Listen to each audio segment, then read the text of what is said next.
Greetings, good people. I am back, and it's Hot Topics time, the What the Friday edition. If you are new here, welcome. If you are not, welcome back, Royal Family member. All right. As you guys are rolling in, please pay your admission fee by hitting the like button and be sure to drop down in the comments and share your thoughts. So, we got a full lineup today, interesting topics. So, let's kick back, relax, and have a little bit of fun. All right. Now, the first story, this is not fun. This is quite sad. All right. So, this is a DoorDash order gone wrong. So, a Dasher recently claimed that a woman pulled up to her home and trashed her car after she was unable to deliver her order. Every day, you people are growing braver and braver, showing up to people's houses, okay, with no fear in your heart whatsoever. And then when something heavy and loud gets pulled out and your life is in danger, you want people to feel sorry for you, and y'all set up GoFundMe accounts online. Okay, so what the heck happened? So on July 11th, Faith Morris says that she was delivering a lucrative order in her area when her phone suddenly shut off due to her having an unpaid bill. Okay, so because she didn't have any service, she was unable to see the location of the customer's order. So Morris claims that she waited 10 minutes before she left because she wanted to see if her phone would then come back on, but it didn't. So she said, within 5 minutes, T-Mobile shut my phone off. I'm shocked. We pull up to the location, but the address will not load because my app won't load anymore. I sit outside of the customer's house for 10 minutes and was calling T-Mobile to see if they will turn my phone back on. So once she canceled and returned to her home, she got on the Wi-Fi and then she immediately reached out to the customer to explain what had happened. The customer wasn't here for the excuses and accused her of trying to steal her food. Morris then told the customer that she wasn't trying to steal, but the customer continued to go off. Then all of a sudden, she got a notification on her Ring camera of the customer at her front door. Look at the damage that the customer allegedly and their entourage did to this woman's car. In 5 minutes, T-Mobile cuts my phone off. I'm shocked. An overdue bill caused her phone to stop working on the way to the customer's house. We pull up to the location, but the address will not load. With no luck, Morris says, feeling unsafe, she returned home. Now on Wi-Fi, she tried to explain what happened. All of a sudden, I'm getting text messages from the customer saying that I'm stealing their food. Minutes later, that hangry customer appeared at her door. They picked up one of those bricks right there, and they threw it on my windshield. Morris watched the whole thing from a window. Milwaukee police say charges are now being referred to prosecutors. The only appetite the single mother has left is for stiff justice. I'm at my wit's end. I don't know what to do. Ben Handelman, Fox 6 News. So you mean to tell me that hungry wildebeest couldn't drive to get their own food, or chose not to drive to get their own food, but you decided to show up to someone's house, even if this woman, this DoorDasher, was stealing your food? Okay, all you have to do is reach out to DoorDash and get a refund. All right. Showing up to someone's house, you really bold and brave. What were you going to do? Take her life over a DoorDash order? You're willing to go to jail for that? If I was the Dasher, and if she wasn't really trying to steal the food, because there's some people in the comments that were saying, nah, this is shady. She was probably trying to steal her food and she effed around and found out. Let's say, for the sake of the argument, the Dasher was not trying to steal the customer's food. I wonder if she will have a lawsuit with DoorDash, because if her phone was cut off, how was the customer able to locate her? Oh, but then she went home and she connected to Wi-Fi, so it showed the location. But she canceled the order beforehand, or she canceled the order when she got on Wi-Fi. There's some information that's missing that I would need to make a full assessment. But I will say this, y'all gonna learn to stop showing up at people's house, whether you feel you're in the right or not. Because a lot of us got them things that's heavy and loud. So when I see stories of people showing up to people's houses to fight or to be confrontational or whatever, and something happens to them, yeah, it's unfortunate, but you walked yourself right into what could have possibly been your demise over a DoorDash order. I will never understand some people's logic. I will never understand. All right, moving along. This brother right here in Orange County down in Florida, okay? He is the mayor, and he says that he signed an agreement with ICE because basically the attorney general and Governor DeSantis forced him to. They basically said that, hey, look, we will remove you if you don't comply. This is crazy. So he's being totally transparent. Let's take a look and a listen to what this brother had to say. Like to hear it? Here you go. That you're here this afternoon because I signed the ICE agreement. Yes, I signed the damn thing because we really had to. We were put in a tough spot. I can't let our entire board of county commissioners and myself be removed from office. I say that with all sincerity because of the role, the responsibilities that we have here within this community to take care of our community and look out for our residents. I did not want to be in a position where the governor will have the opportunity to insert his minions in the roles to lead this county. Because of that, with the advice of the county attorney's office, we decided today that we're still several days away from Tuesday. I thought that it was urgent that we needed to take action now to preclude the possibility that the elected body here within Orange County could be removed from office. I hope you understand that. That was a calculated risk that we had. Obviously, if people who have no elected responsibility to our county would be inserted or put in place, that would be catastrophic to the continuity of government here within Orange County. I'll tell you one thing. I respect the transparency. Florida is and forever will be the dumb shine state. Okay. So basically what he's saying is he did what he had to do to protect his county, his job, and the people who are employed under him. Because if he would have pushed back, if he would have fought back too hard, not only would he have been replaced, but a whole board of individuals would have lost their jobs and, like he said, put the county in jeopardy. And I'm pretty sure he worked very hard to get certain things in place and in order, and to have all of that undone. You know, people would have said, well, why you ain't fight? Why you just gave up so quick? So he's being transparent. He called a meeting. And I have to be honest with you, and I say I respect it. Sometimes we never know what we will do until we're put in a specific situation. So I'm pretty sure he's going to come under fire, but there are a lot of people who are supporting his decision and the fact that he was transparent about it. So I respect it. Ain't no need in jeopardizing your job for people who wouldn't jeopardize their job for you. And I'm pretty sure he's going to continue to fight back until they get tired of him and possibly, hopefully not, put him out. Shout out to the Dumbshine State. All right, moving along. Shannon Sharpe, another lawsuit dismissed. So this lady filed a lawsuit against Ocho Cinco and Shannon Sharpe. All right. She appeared at an Usher concert and she claimed that both men, Ocho Cinco and Shannon Sharpe, falsely reported on her marital status, and the clip made headlines. So the court filings state that the case was dismissed without an award of fees or costs to any party, meaning no one was ordered to pay. Now, I did see Lauren LaRosa from the Breakfast Club, shout out to Lauren LaRosa, report on this. Now, why would they put LaRosa right here? They don't know her first name. Her first name is Lauren, Loren. So Lauren LaRosa says sources advised that a resolution was reached outside of court. In a statement, the woman stated that we look forward to future discussions about the positive contributions Mr. Sharpe and I both make to the community. I wish him, his family, and his business endeavors continued success. So this is the dismissal, the court documents of the dismissal.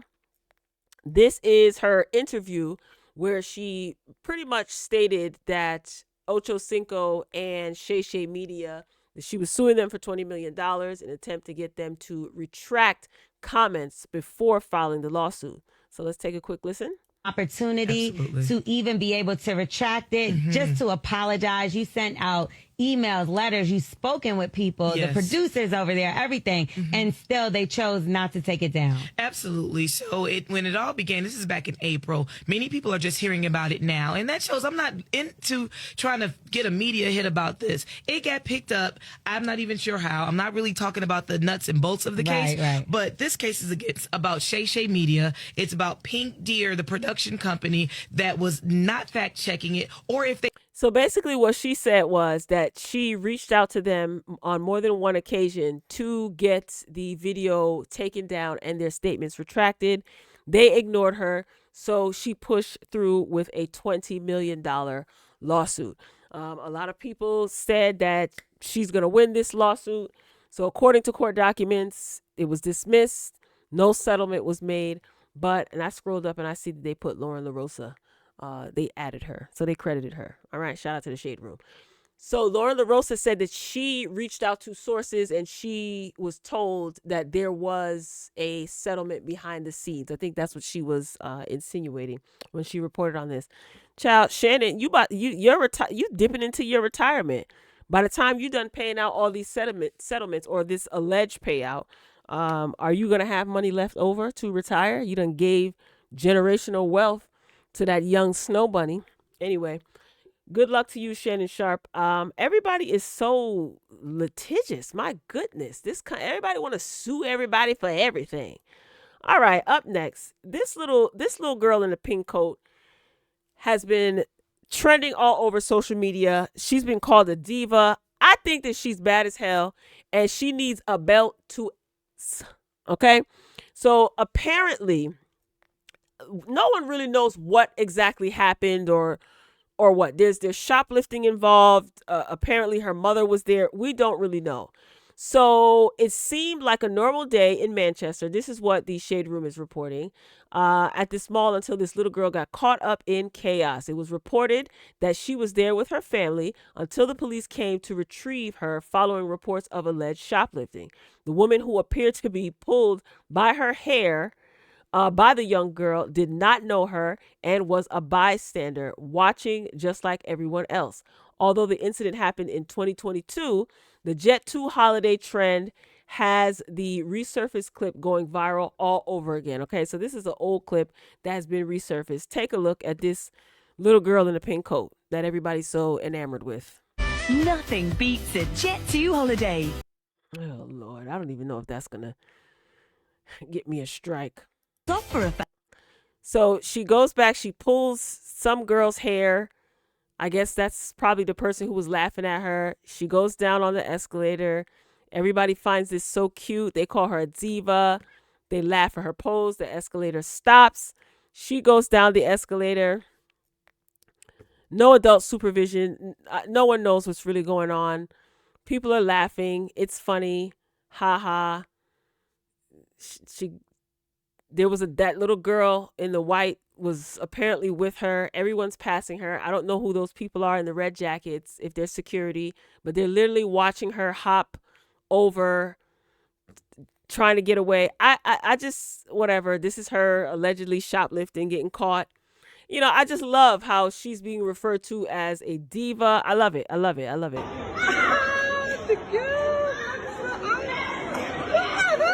Little girl throwing stuff.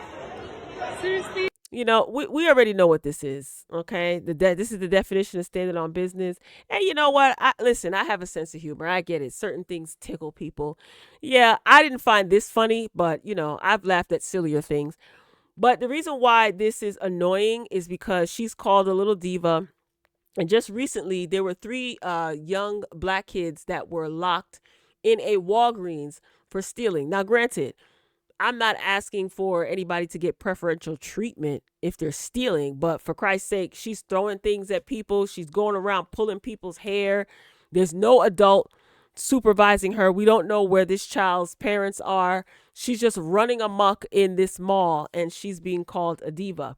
Must be nice. I'm over it. I guess everybody finds it funny except for me. All right, up next, let me ask y'all something. Do you think Layla Ali is scared to fight Claressa Shields? And I know you're probably like, absolutely not. Layla Ali is a champ. She's the daughter of Muhammad Ali, right? So recently, Claressa Shields presented Layla Ali with an offer. She wanted to fight her. Layla Ali is retired. She hasn't fought in many, many years.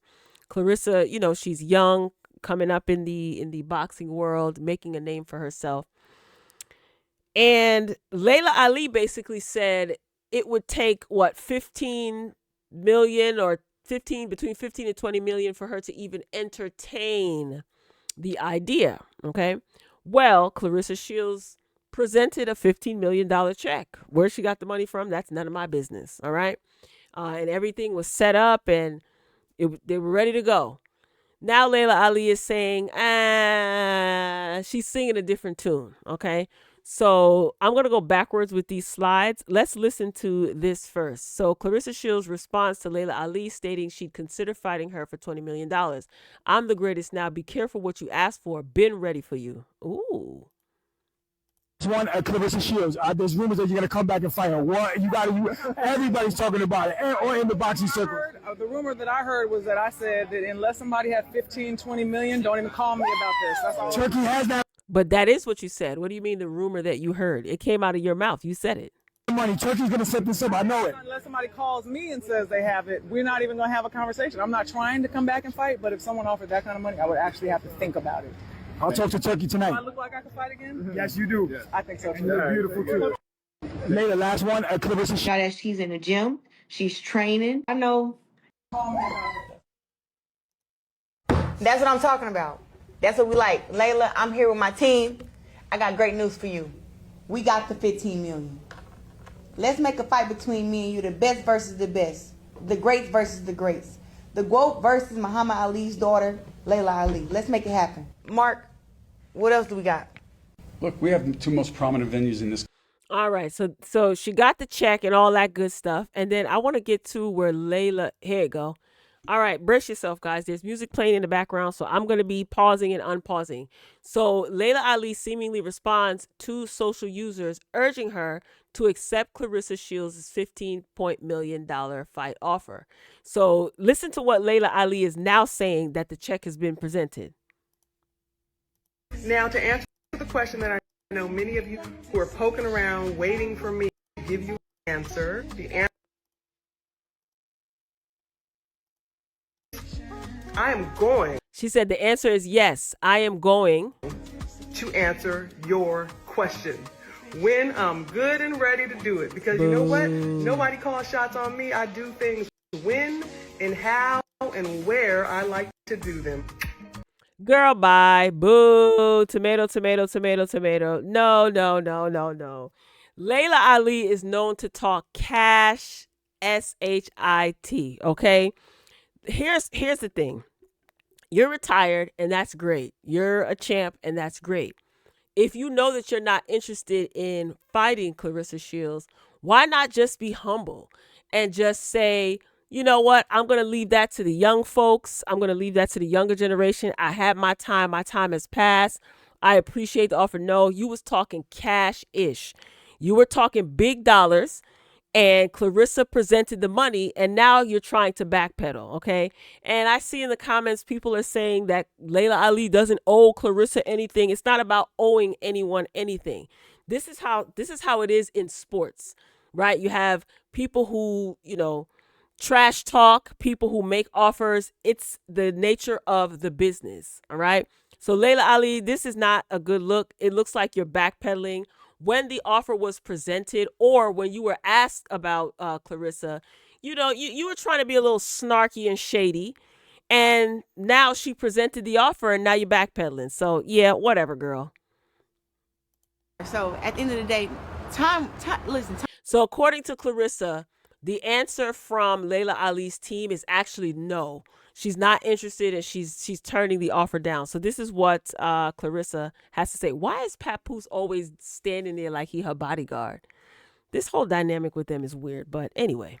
I'm waiting for no one. And I'm not waiting around for Laila. Look, if you want the 15 million, come and get it. If you don't, I mean, I wouldn't turn down 15 million, would you? Right. No, of course not. So do you think that's what it is? It's more of a, clout thing, using your name? It's absolutely clout. Do you think she's scared to fight you? Layla is scared to fight me, and I would be scared to fight me too. I get it.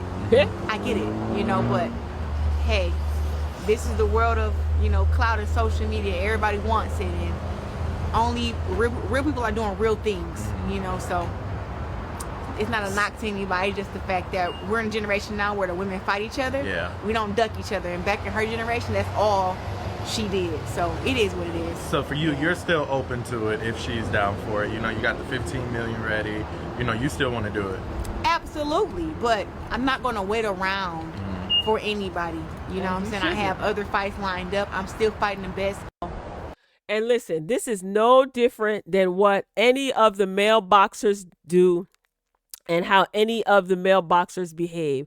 Like I said, when asked about Claressa Shields, Laila Ali had the opportunity to be gracious and mature, but she decided to trash talk like she has done over the years, okay? And basically, Claressa put her money where her mouth was, and now you backpedaling. Are you scared? Maybe you are. And all of this, she ain't thinking about Claressa, then you should have never said what you said initially. So I think that Claressa should just move on. You don't have to beg anybody for a fight. Let Laila do whatever Laila is going to do. I just really wish sometimes as women age that they do so gracefully, not just on the outside, but as far as their emotional intelligence and their maturity level too. You know what I'm saying? Like if you're going to you trash talking like you ready to step in the ring, because you didn't think that she would present that amount of money. So, yeah. You look crazy, Laila Ali, regardless of you being the champ or not. That's just my opinion. All right, moving along. In Real Housewives of Atlanta news, Peter Thomas begins serving 18-month prison sentence for tax fraud. Did you guys know that he was going to be starting his prison sentence?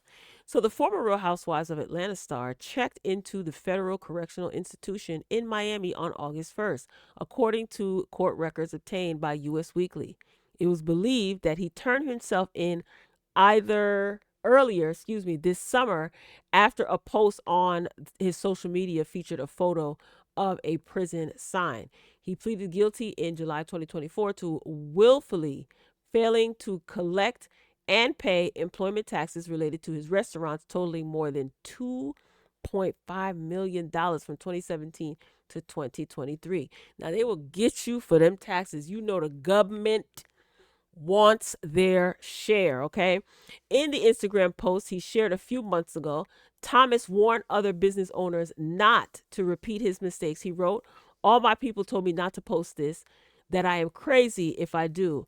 I am not crazy. I'm just real as F. The first thing I must say to all new business owners, please pay that withholding tax. You don't want to be in the position that I am right now." Good for you, Peter. And this is a post here. There's nothing wrong with warning the folks. Nothing wrong with warning the folks. He recently did an interview with Nene Leakes. He sat down and he talked about, him going to be serving 18 months. Hopefully he'll come out sooner than that. Listen, if this is a lesson learned and you can pass this along to other people and you do right by your business partners and your employees, I think Peter will be fine. He'll be able to bounce back. So keep your head up, Pete. Patricia. All right, what's up next on the lineup? Wow, Peter's serving 18 months. And he's how old? He's in his 60s. Lord have mercy. Y'all men love going to jail. Anywho, Loni Love. It's really a shame that Loni Love has to even be asked anything about Toni Braxton's little sister. You guys know that Loni Love was on The Real with Toni Braxton's little sister, and she wreaked havoc. She feels that Loni Love is the reason why she got fired. There was a former comedian friend of Loni Love that said that Loni Love was trying to get Tamar fired and told Tamar this and went on a bunch of interviews, and Tamar chose to believe this. Yada, yada, yada. I believe Tamar was fired from The Real, and Tamar knows exactly why she was fired from The Real. And I don't think it had anything to do with Loni Love. It had everything to do with Tamar. All right. So Nene Leakes sat down with Tamar Braxton for whatever reason and did an interview not that long ago. And out of nowhere, Tamar started to insult Loni Love's physical appearance. In true Tamar fashion, because she is lowbrow, immature, and she has zero emotional intelligence, and she takes accountability for nothing. And she's often rewarded for her immature behavior. That's exactly why the immature behavior continues. So she referred to Loni Love as Big Back Cadillac. Loni Love this is the first time that she's even responding, and the only reason why she's responding is because she's on Watch What Happens Live, and you know that Andy is very, very messy, Andy Cohen that is, and he asked her about it. Loni Love didn't go on social media and talk about it. Loni Love didn't address it. She didn't like a comment, like a tweet, nothing. Tamar who? So let's take a listen to her response when asked about Toni Braxton's little sister. One question for you. Oh, what is it? Denzel M said, do you accept Tamar's public apology towards you? And are you interested in having a conversation with her to bury the beef? I have no beef. That's what I want people to understand. Exactly. There is It's a no one-sided beef. thing. It's like, and my thing is, you know what, when all that went down, y'all, I was in Iceland. I didn't know what was going on. Okay. And so I didn't know anything. And then I got all this information, and I'm like, you know what? People wanted me to respond. I'm like, I never respond. Andrew, you know me. I never respond. Her calling him Andrew is so funny. And So- I ended up not doing the real, and they This was the scene of Tamar talking about Loni that I'm not going to play. I ain't giving her no time. And then this was the scene where she sat down with Lauren LaRosa and she apologized. Tamar does the same song and dance. She's a one-trick pony. She says something, and if it doesn't get as much support and attention, and she's not like patted on the head like a dog, and good girl, then she turns around and she'll issue an apology. She's always apologizing, but the behavior never changes.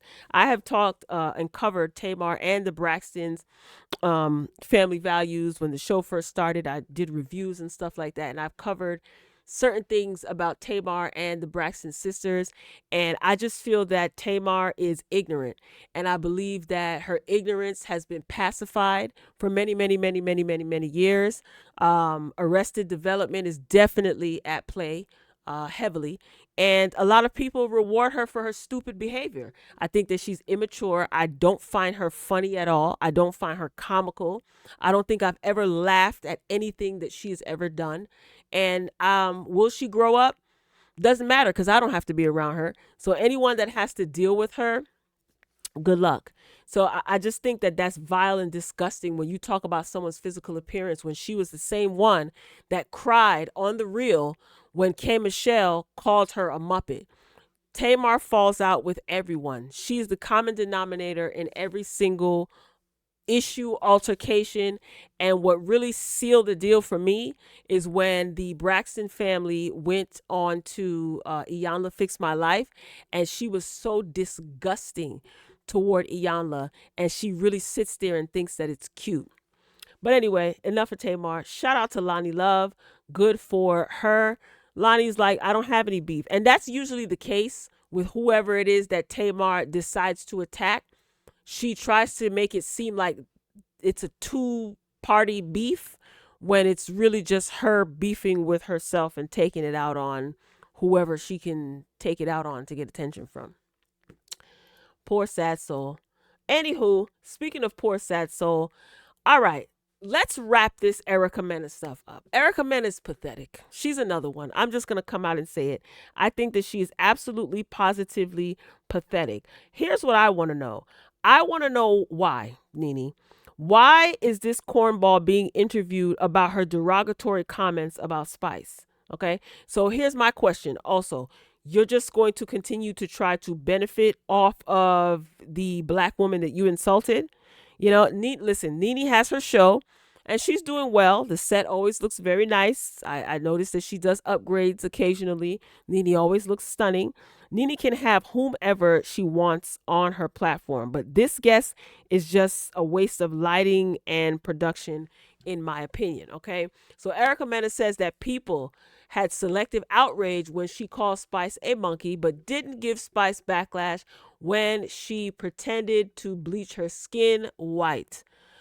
Oh my God, are you this dense? You don't understand. Did you even watch the video? Did you even listen to Spice as to why she did what she did? Erica Mena says, it wasn't said because I was racist. I said it because it was more of an appearance thing, which falls under the umbrella of racism, you nitwit. She is a bird brain, and she did get fired from Love and Hip Hop. You have no one to blame but yourself. You are an adult. You're somebody's parent. You're somebody's mother. Have some self-control. And you want us to feel sorry for you? Okay. Nene, girl, don't do this again. First it was Tamar, now it's this tragedy. Nene, are people not responding to you? Are you having a hard time reaching out to people? I would think people would want to go sit down with Nene and talk to her. This is what you resort to? Listen to this bird brain. No, defame, or what do you say? To belittle a race at one point in time. It wasn't said because I was racist. I said it because it was more of an appearance thing. It wasn't skin related at all. And I say all that to say that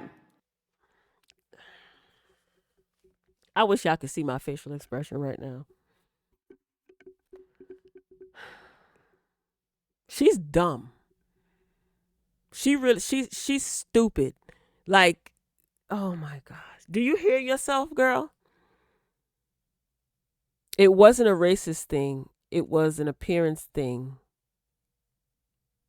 It wasn't about skin. Cause just finish listening.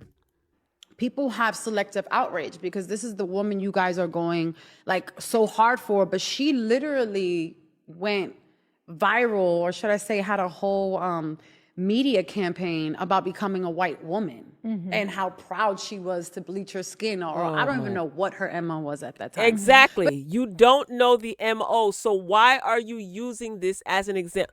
Let me tell you something. I understand letting your guests speak, but we're going to have to start calling out dumb, because dumb is contagious. You don't know her MO. The whole campaign was to address colorism in Jamaica. It's really very simple, dingbat. But it just goes to show you, like, people just, at the end of the day, have selective outrage, because I feel like it was because of me. I'm used to being kind of hated one week. And girl, then, you know how it is with us when we're on air. Sometimes they're riding for us. Sometimes they're against us. That's so, right. And I've been like that, 15 years? So I have more people that hate that. And it was never... She's dumb. There's no other way to color it. No pun intended. You're dumb. You're just stupid. You are using Spice's a campaign to bring attention to colorism in Jamaica as an example, but you don't know what the motive was. Oh my God. Selective outrage. Who taught you that word? You saw that in a Twitter feed or something? Okay, let's wrap this Erica Mena situation up, okay? Carlos King already sat down with her. She made a fool of herself. I remember giving my opinion on the interview.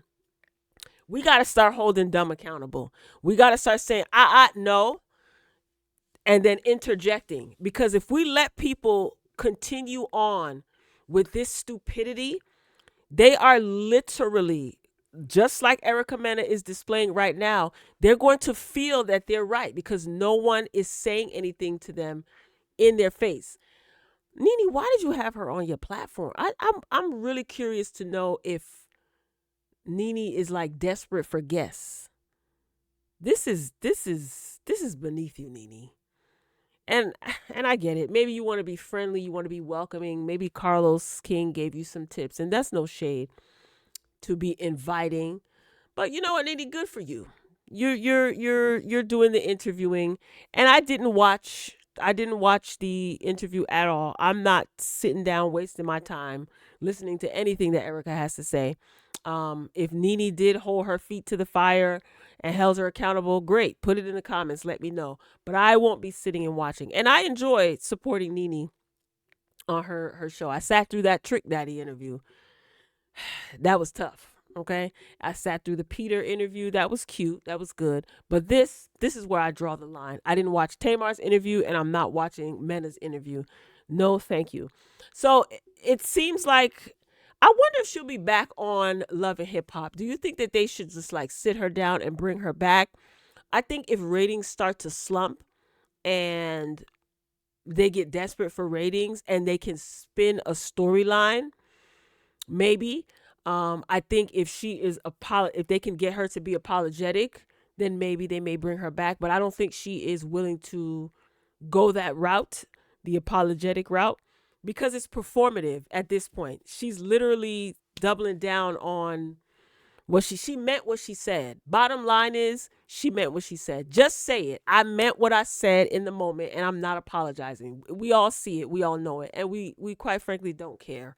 This is an interview that didn't need to happen. So she'll be trending over the weekend, and by Monday, we'll forget all about it. But shout out to you, Nene, for getting your interviews under your belt.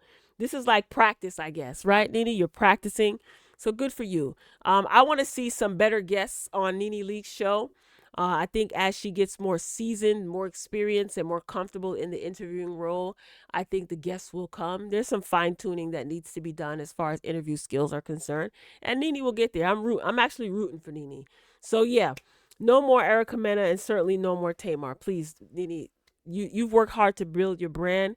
Don't F it up in a split second for an idiot or idiots.